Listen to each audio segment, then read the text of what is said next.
ये संविधान में आगे आता है संविधान सभा के बारे में, मतलब वो क्या थी, उसकी बैठक कब, कहाँ, कैसे हुई। पहली बैठक 9 दिसंबर 1946 में हुई और उसका स्थान था काउंसिल चैम्बर का पुस्तकालय भवन, नई दिल्ली। अस्थायी अध्यक्ष थे सच्चिदानंद सिन्हा और स्थायी अध्यक्ष थे डॉक्टर राजेंद्र प्रसाद, जो 11 दिसंबर 1946 को चुने गए थे। संविधान के सलाहकार थे VN राव और जवाहरलाल नेहरू ने 13 दिसंबर 1946 को उद्देश्य प्रस्ताव पारित किया और 22 जनवरी 1947 को इस प्रस्ताव को स्वीकृति मिली। ये उद्देश्य ऑस्ट्रेलिया के संविधान से लिया गया था और बाद में इस उद्देश्य को डिटेल में जानेंगे। हैं जवाहरलाल नेहरू का संविधान उद्देश्य प्रस्ताव क्या है। पहला, भारत स्वतंत्र राष्ट्र बने एवं गणराज्य बने। दूसरा, भारतीय लोग संविधान का निर्माण करेंगे। तीसरा, समस्त शक्ति भारत की जनता होगी। चौथा, नागरिक को सामाजिक, आर्थिक, न्यायिक समानता मिले। पांचवा, अल्पसंख्यक एवं पिछड़े वर्ग को रक्षा मिले। प्रस्ताव के बाद संविधान बनाने के लिए 2 प्रकार की समितियां बनाई गई। पहली थी प्रक्रिया संबंधी समिति, जो समस्या को हल करने का कार्य करती थी, जिसके नीचे बहुत सारी समितियां आती थी, जिसमें पहली प्रक्रिया नियम समिति, अधिकार समिति, सभा समिति, परिचालन समिति, हिंदी व उर्दू अनुवादन समिति वगैरह थी। दूसरा प्रकार था विषय संबंधी समिति। ये संविधान निर्माण में कार्य करती थी। इसके नीचे कुछ दूसरी समितियां भी थी, जिसमें संघ शक्ति समिति, संघीय संविधान समिति, प्रांतीय संविधान समिति, मूल अधिकार समिति, रियासत समझौता समिति, अल्पसंख्यक समिति और झंडा समिति वगैरह का समावेश होता था। आज संविधान निर्माण हेतु कुछ अध्यक्ष चुने गए थे, जिसमें डॉक्टर भीमराव अंबेडकर थे। ये प्रारूप समिति के अध्यक्ष थे। प्रारूप यानी संविधान का मॉडल, इसीलिए अंबेडकर को संविधान के जनक माने जाते हैं। इनके साथ इस समिति में 7 और सदस्य थे, जिसमें पहले N गोपाल स्वामी अयंगर, KN मुंशी, अल्हादी कृष्ण स्वामी अय्यर, सैयद मोहम्मद सादरुल्ला, BL मित्र। ये BL मित्र जो थे, इन्होंने कुछ समय बाद छोड़ दिया था और इनकी जगह N माधवराव ने ली थी। DP खेतान, कुछ समय बाद इनकी मृत्यु होने के बाद इनकी जगह TT प्रश्नाचारी ने ली थी। जवाहरलाल नेहरू संघ शक्ति समिति एवं संघीय संविधान समिति के अध्यक्ष थे। आज सरदार पटेल प्रांतीय संविधान समिति, मूल अधिकार समिति एवं अल्पसंख्यक समिति के अध्यक्ष थे।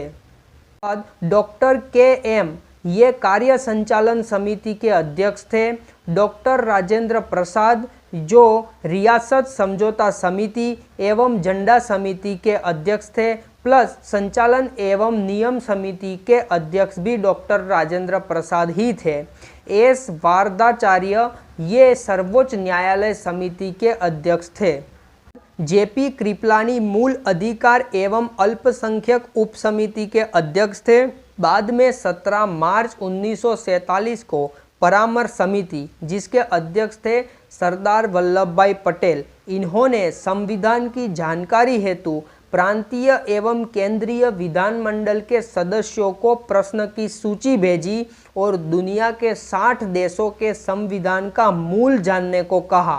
8 देशों के संविधान के मूल को जानने के बाद केंद्र व प्रांतीय प्रश्न के उत्तर के आधार पर संविधान सलाहकार BN राव ने अक्टूबर 1947 को प्रथम प्रारूप तैयार किया। इस प्रारूप में 243 अनुच्छेद व 13 अनुसूचियां थी। इस प्रारूप पर विचार करने हेतु 19 अगस्त 1947 को अंबेडकर की 7 सदस्यों वाली प्रारूप समिति का गठन किया गया।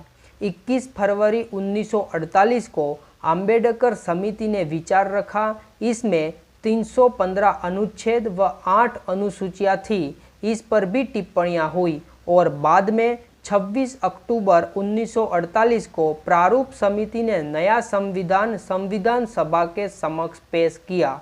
इसको सभा में 3 वाचन किए गए। प्रथम वाचन 4 नवंबर 1948 से 9 नवंबर 1948 तक चला। दूसरा वाचन 15 नवंबर 1948 से 17 अक्टूबर 1949 तक चला। ये बहुत गहरा वाचन था जो 7वीं से लेकर 10वीं अधिवेशन तक चला, जिसमें 7635 नियम बनाए गए, पर मात्र 2437 को ही स्वीकृति मिली थी। तीसरा वाचन 14 नवंबर से लेकर 26 नवंबर 1949 तक चला और 26 नवंबर 1949 को अंबेडकर द्वारा संविधान को अंगीकार कर लिया गया।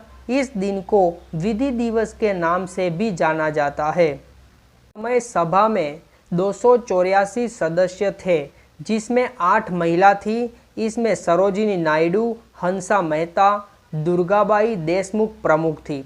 संविधान के निर्माण में कुल 2 वर्ष 11 माह और 18 दिन का समय लगा और संविधान पर 114 दिन तक बहस चली थी। इस संविधान में 395 अनुच्छेद, 8 अनुसूचियां व 22 भाग थे।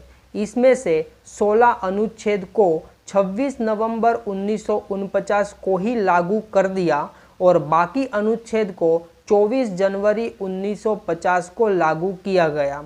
24 जनवरी 1950 को संविधान सभा की अंतिम बैठक भी मानी जाती है। ये 12वीं बैठक एवं 12वां अधिवेशन कहा जाता है। 24 जनवरी 1950 को संविधान पर अंतिम हस्ताक्षर हुआ और डॉक्टर राजेंद्र प्रसाद को प्रथम राष्ट्रपति घोषित कर दिया गया। इस दिन संविधान सभा को भंग कर दिया और इस सभा को संसद में परिवर्तित कर दिया गया, जो आज संसद भवन के नाम से दिल्ली में प्रचलित है।